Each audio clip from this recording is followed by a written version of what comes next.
What is up, awesome people of the internet? We got a string of upsets as Minnesota ends up taking down Ohio State at home. We, of course, know Ohio State, Jelani Cambridge is going to get hers, but it was the threes for Minnesota that was a huge difference in this game and kind of called game in a lot of ways. This is a big-time upset, including that fantastic three right here. Minnesota takes down Ohio State 74-61. We move over to the Big 12 where we see Texas versus Texas, Baylor versus Texas Tech, and Bailey Maupin was absolutely big in this one.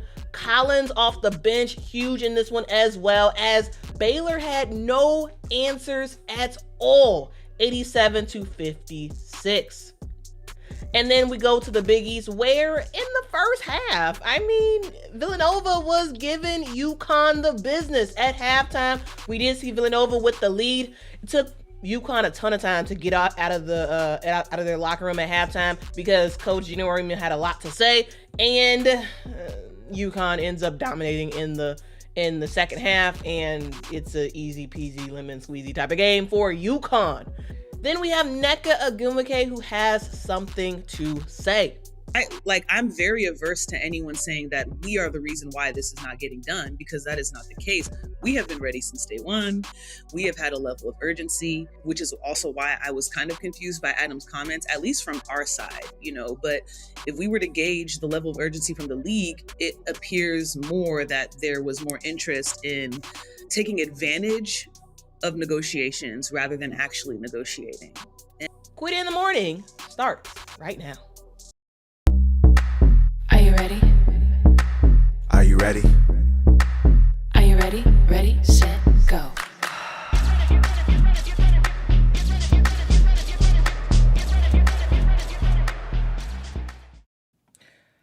What is up? What is up, awesome people of the internet? Guys, happy Thursday, everybody. Hopefully y'all are having a fantastic day. We got a great show for y'all because we have two upsets to talk about, and y'all want to know my favorite thing to talk about is teams getting got. I'm not wearing my shirt today, but I literally have a shirt that says anybody can get got. I love it. I love it when we see games, unexpectedly end up in a result that we didn't expect. Well, of course, that's the reason for unexpectedly. Henry says, quit it. You forgot Kia Brooks, player of the week. Here's the thing. That's Flagella's mom. I'm not getting into all that. I'm just not. All of that is it's all nonsense to me. But whatever. Y'all can have fun with that. Y'all can have fun with that. All right, let's begin with the big upset of the night, and it is Minnesota in the Big Ten. Y'all, Ohio State is a very, very good squad. First of all, before I actually talk about the game, Ohio State versus Minnesota, I think it's wild. I think it is absolutely wild that this game between Minnesota and Ohio State, a top 25 matchup featuring two ranked teams, right? Minnesota, number 10, Ohio State, number 10, Minnesota, number 23.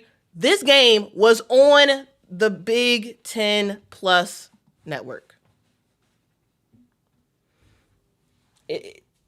Big Ten Plus. It wasn't on the Big Ten network. Big Ten Plus. You have a top 25 matchup featuring two of the best teams in the Big Ten, and it's behind a paywall on your Plus channel. I didn't like that personally. That was annoying for me. I was like, come on now, this needs to be on TV, but alas, it wasn't. But it was a fantastic game to watch. Ultimately, as I said in the preview, Jelani Cambridge is always going to get points. Here's the thing. Defensively, though, Minnesota did a really good job on Jelani Cambridge throughout this game. She ended up having to shoot 27 field goals, 23 points for her, 6 assists, 7 rebounds. I mean, here's the thing. The thing about Minnesota is that they can play some pretty good defense when they want to. They can step up to the challenge. They don't even have a big bench.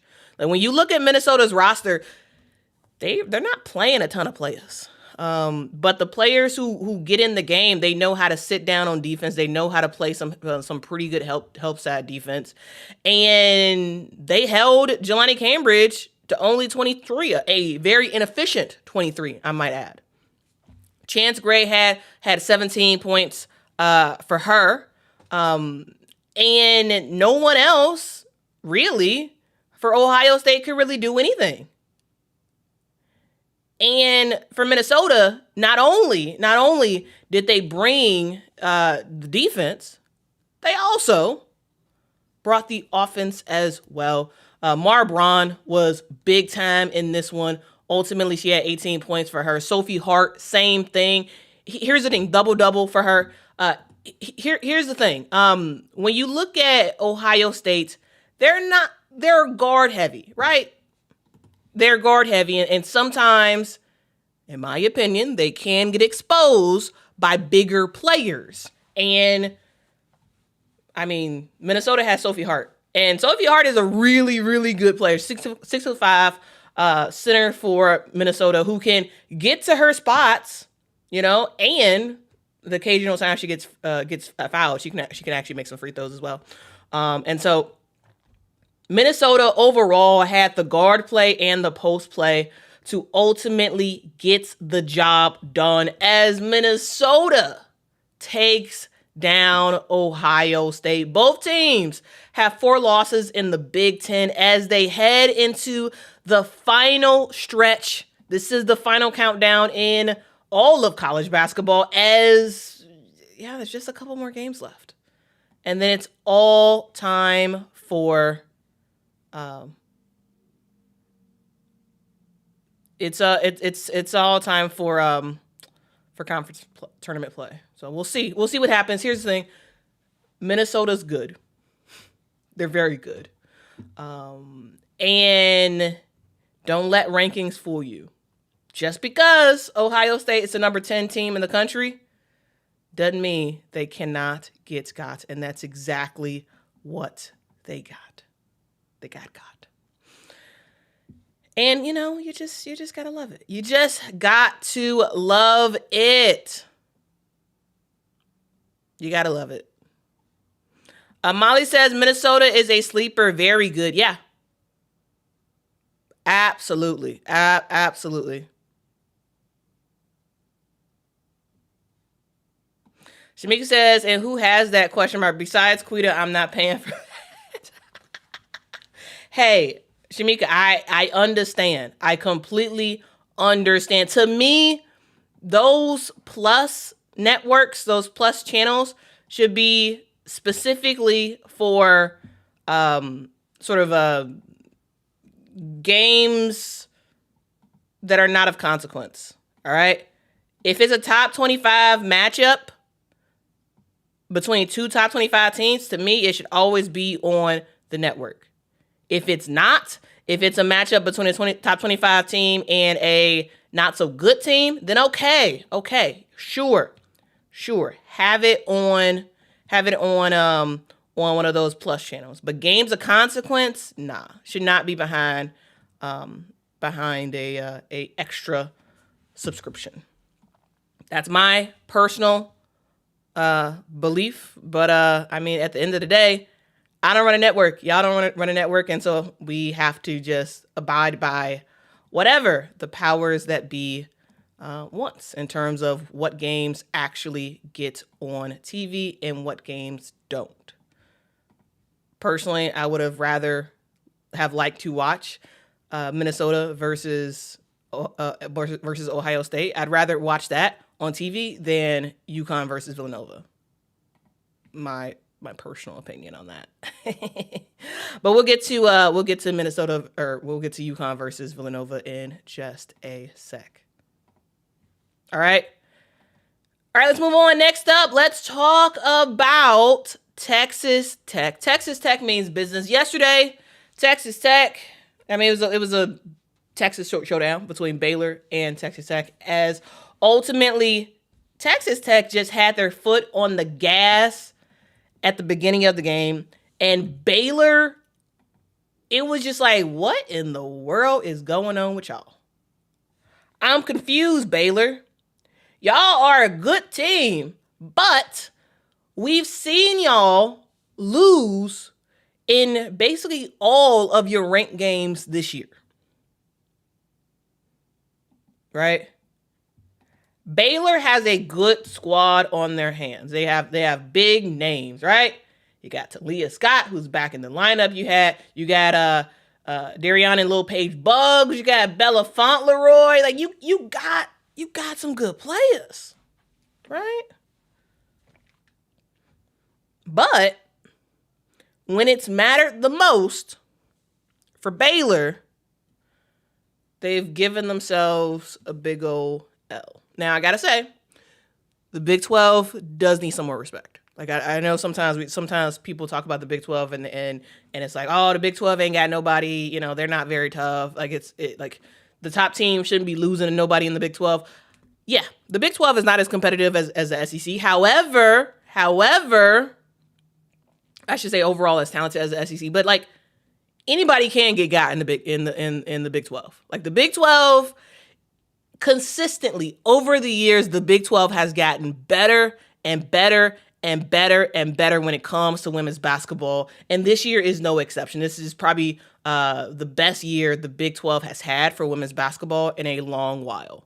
And it's because of the likes of teams like this, Texas Tech, who can just come into anybody's area and give them the business. Now, the game was at Texas Tech, but like still, I actually think if it was at Baylor, I think Texas Tech probably still would have won the way that they played yesterday. Now, when it comes to Texas Tech, of course, Bailey Maupin, I did a story about her earlier this year. Bailey Maupin's great, right? She is the leader in a whole bunch of stats for Texas Tech. She's great player. Who can make big time buckets, who can get downhill, get to the rim, who could also knock down the three. Ultimately, yesterday she had 22 points for her squad, and she did her thing. However, Bailey Maupin, even though she was great, she's not the player of the game. Sonetta Collins was absolutely huge in yesterday's game. I thought she had some big time buckets and was a huge spark for this team, offensively, coming off the bench. Played 20 minutes. Collins had 23 points. Talk about efficiency, y'all. Talk about efficiency. Knocked down a couple threes, and she was the big difference in this one for Texas Tech. And this is why you need to have yourself a full squad of players who can just come in, show up, and show out and make some things happen. And that's exactly what Texas Tech had. And for Talia Scott, I mean, she couldn't get much. She couldn't get much at all. Extremely inefficient. And credit to Texas Tech's defense on that. But severely inefficient for Talia Scott. And Talia Scott is the person that if you're going to win a game like this for Baylor, Talia Scott needs to have like close to 30 points. But yesterday, only 13 points for Talia Scott. And if she's struggling like that, yeah, you're not going to win. Like you're just not going to win. And it is what it is. Okay. It is what it is. So shout out to the greatness of Texas Tech and how they are just continuing to give people the business. But I got to look at Baylor and just look a little suspect. Number one, this is a team that struggles against ranked teams.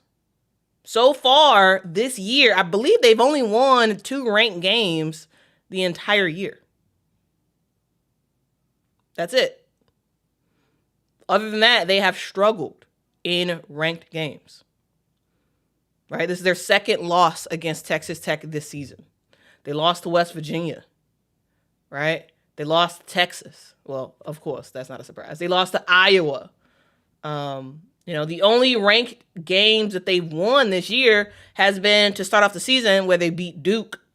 And then I think they also had a win against somebody else. Iowa State. Yes, Iowa State. They had a win against Iowa State.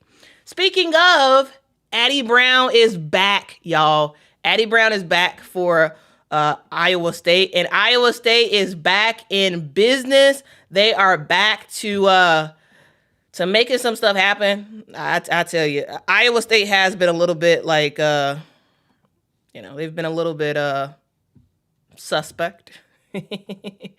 But now that Addie Brown is back and healthy, she has dropped the notebook. Meanwhile, did you know that Addie Brown wants to be a coach after her basketball career is over? Fun fact. I think she's gonna be a really good coach. But yeah. Anyway, just wanted to share that random bit of information. The Big 12 is a competitive league, and Baylor, I don't know. They do have some winnable games coming up. They do play against Arizona. They play against Kansas State, and they finish off the year probably with a loss to TCU on March the 1st. All right, so that's kind of what's going on in the world of the Big 12. And you all saw it in the preview, so I'm just going to mention it again real quick. Let's talk about... Oh my God. In my head, I just, when I said, let's talk about, in my head, I was like, oh, let's talk about mothers. You want to talk about mothers? Anyway, sometimes I feel like I'm way too random. I gotta stop being so random.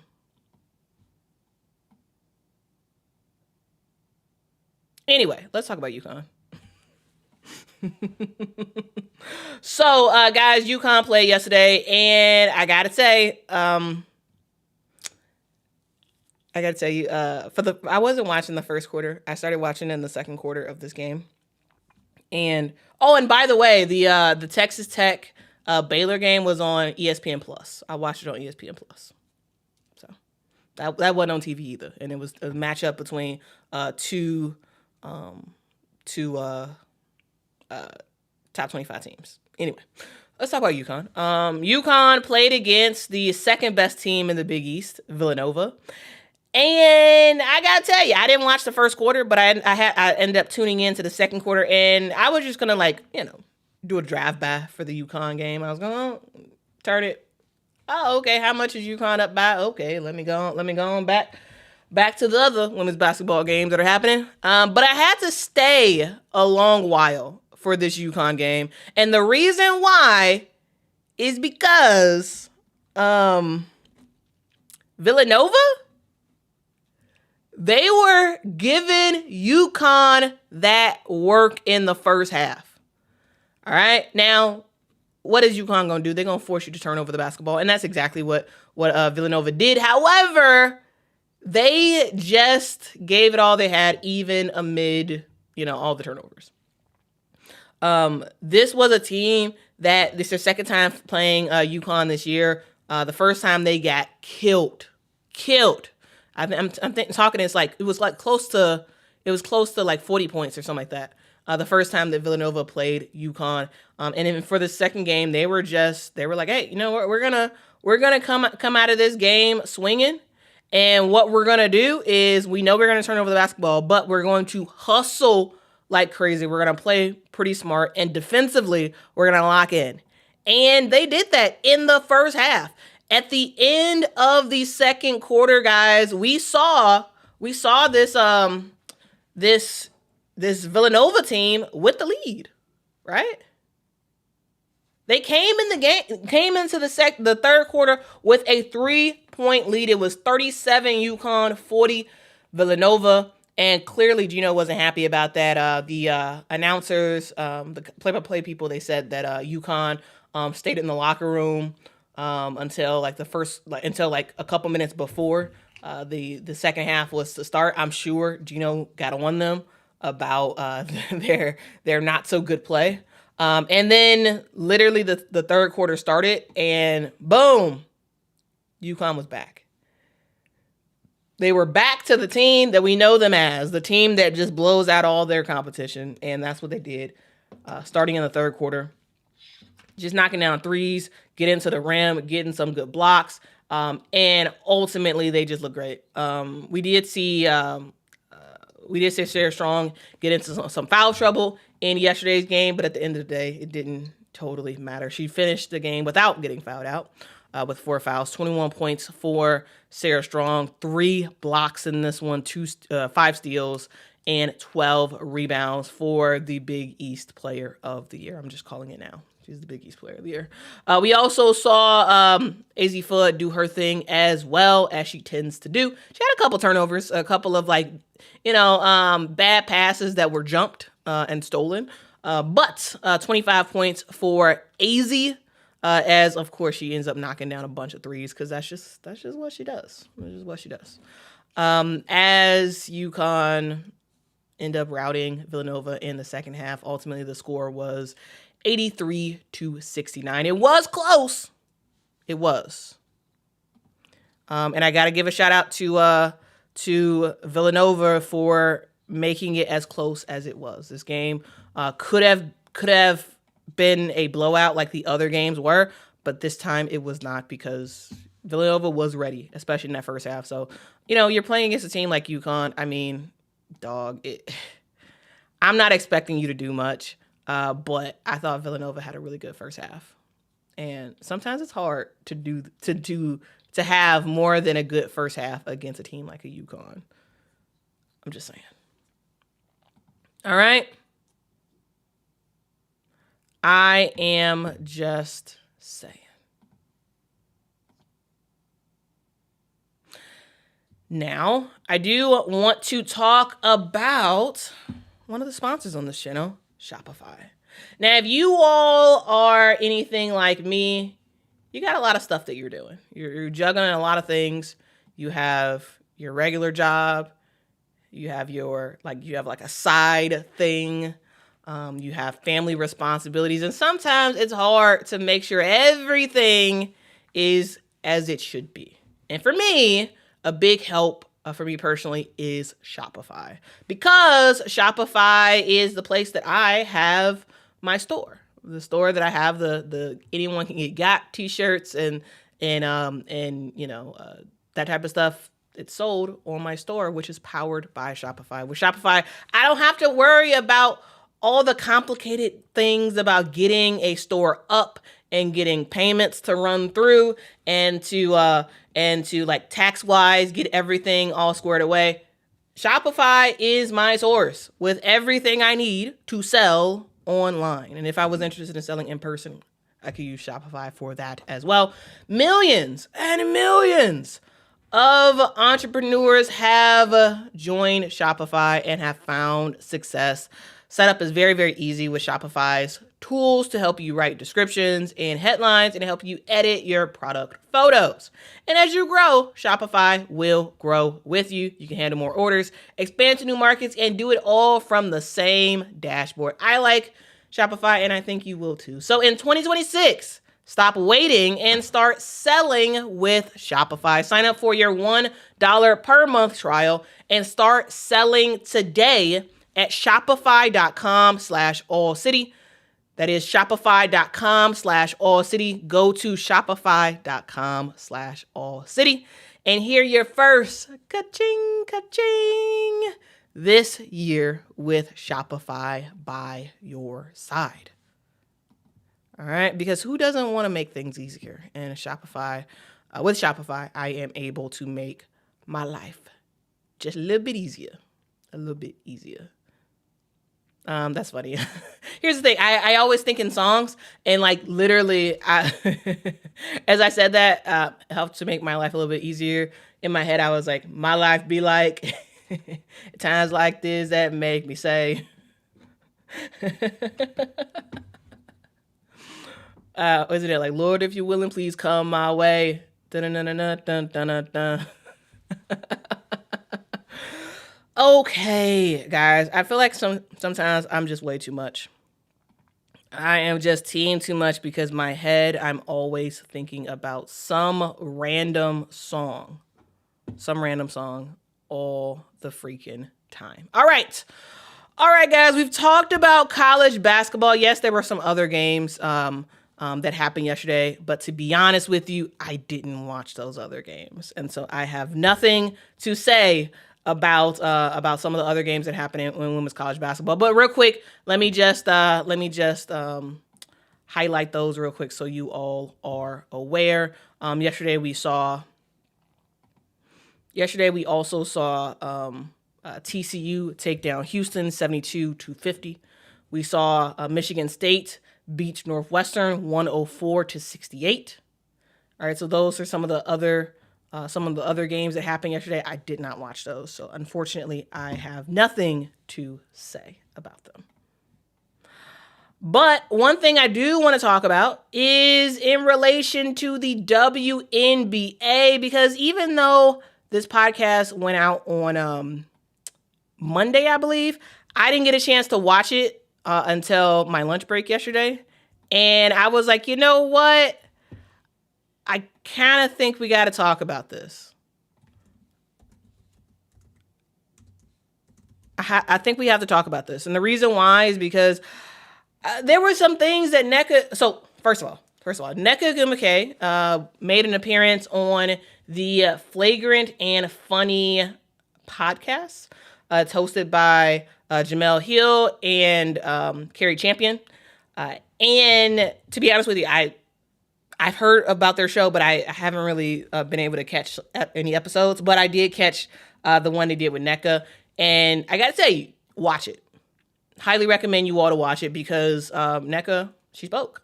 And she told us what was going on. She talked about, in the podcast, they kind of talked about how in some ways the WNBA has kind of been stalling to force the players to make it seem like the players are unreasonable in their asks.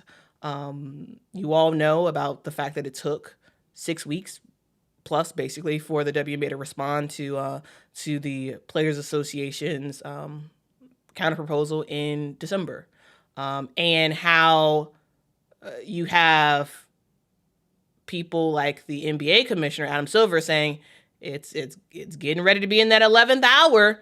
And Nneka's like, well, I mean, who kind of put us in that position? Y'all did. with the time it took for y'all to come back with certain stuff. And we found out from this podcast, at least I found out. I don't think I heard this anywhere else, but we found out that the initial proposal that the WNBPA, which is a players association, the initial proposal they sent to the league was 40%. 40% of league revenue going to the players. And that was off of a recommendation from Breanna Stewart. Breanna Stewart recommended 40%. That's what they initially came out with. And they've gone from 40% to now like 27.5%, the players in their proposal. And according to Nneka Ogwumike, she mentioned that the league itself has only gone up around 1 and some change percent. Meaning that the WNBPA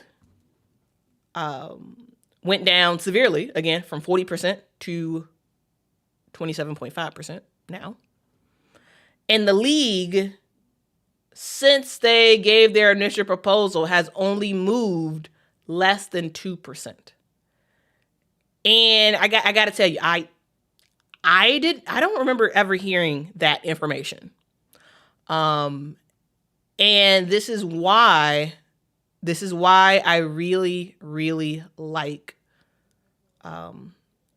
players having the ability to speak for themselves and have these sort of open interviews. Like Nneka has talked before, but I don't remember us hearing this much from Nneka. And it could be because, one, she's probably very comfortable with Jamel and Carrie. And shout out to them. I thought they did a good job with the interview. I thought it was definitely clear they're on the player side. And I think that's fine. Like I think we got some really good stuff from that interview. And hey, man, like it doesn't make the WNBA look good at all. Like it is very clear that they are stalling. They are stalling. And NECA also talked about the housing and talked about how, like, yeah, you know, they may be getting more in salary, but if they have to pay for the housing, that's a huge chunk of that salary that's now going to housing. So in the end, you know, that's why they're asking for housing, even for the higher players. And so, to be honest with you, I like to see more of this, not short clips, not short bursts of players saying something and then moving on, but a long conversation about the CBA and about like what's going on, because the players, they know that the league is stalling. They know the league is stalling, and the league is basically trying to pit fans against the players. Like, you're not supposed to, stop stalling and get a deal done and just accept whatever the league gives them. And the players are like, nah. NECA said to the players, they're unified. Hey, and if a strike ends up happening, they're gonna do it together. They're going to do it together. And we'll see, man. We'll see. Amelia says, I don't understand why some people act like these women are dumb and don't understand business. This is a league full of college-educated women. I will never side with billionaires. Pay these women. But I gotta tell you, when it comes to labor disagreements and teams, right? When it comes to like leagues and teams against the players, to be quite honest with you, society kind of does usually side with the league. Usually. And it seems like it's getting to a turning point where we're seeing a lot of WNBA fans that are just over it. They're just like, players, do whatever the league wants because I want to see women's basketball, right? And I feel like the WNBA probably is banking on that. Probably is banking on the fans just screaming at the players until the players just acquiesce to whatever the league wants. And it seems like the players know that's a thing. And it is what it is. Like, to be honest with you, like, you know, after yesterday's show, where I talked about how I didn't think the league would go for the players' recent offer, or at least what was revealed about it. Somebody was like, "Oh, so you're on the league side. You're on the big business side." And I'm just like, "No, I'm not on anybody's side, to be honest with you. I'm on the side of compromise." And it does seem like the players have compromised quite a bit. And it does seem like the strategy for the WNBA is working. The stall tactic, the fact that you wait 6 weeks to respond to stuff, the fact that you have Adam Silver. I mean, yes, he was responding to a question, but at the same time, he knew that he was going to talk about the WNBA. He knew he was going to talk about the 11th hour thing and how and give additional public pressure on the players to just be like, hey, acquiesce, do what we say. Do what we say. We're giving you stuff. Do what we say. And so, like, to me, I'm just like, I do want a season, but at the end of the day, like, I'm not one of those people that's gonna be like, that's like, oh, players just agree to anything the league wants. You got enough. Just agree and move on. No, I mean, here's the thing. I do think they should end up around that 20% mark. To me, that feels pretty fair. But again, I'm not a player. I'm not a league owner. I'm just a random person who watches a lot of basketball. So that's my thought. But I do want to hear what you all have to say. All right. I do want to hear. All right, let's actually see y'all's comments, and then we'll move on. Peg says Mr. President didn't like that. Oh, Mr. President. Y'all, Mr. President, he oh, he behind me sleep. He got to get his teeth worked on. So he my dad took him to the vet a little while ago. And they said that his teeth is messed up, and so we have to give him these peels because it seems like he has like an infection in his mouth or something like that, and they're gonna do a severe teeth cleaning. He may have to get some teeth pulled. So like, y'all keep Mr. President in y'all prayers, okay? Okay. All right. All right, let's move on to the last topic of the day, and it is Angel. Angel is back, y'all. She is back, and I gotta tell you, it's just funny the way the whole thing ended up. I had a feeling she was gonna come back to Unrivaled. I just had a feeling that she was, but it took me months to say it. Until, a couple weeks ago where I actually made a video about it. But like, I just felt it. I felt she's coming back. And I just wasn't sure how they were going to do it. And so for the first time ever, to make things happen, they were like, you know what? Let's do a trade. Let's do a trade and let's make sure Team Rose has 5 players so we can add a 6th player. Who cares about the development pool? Of which, guys, the development players should have just played in AU.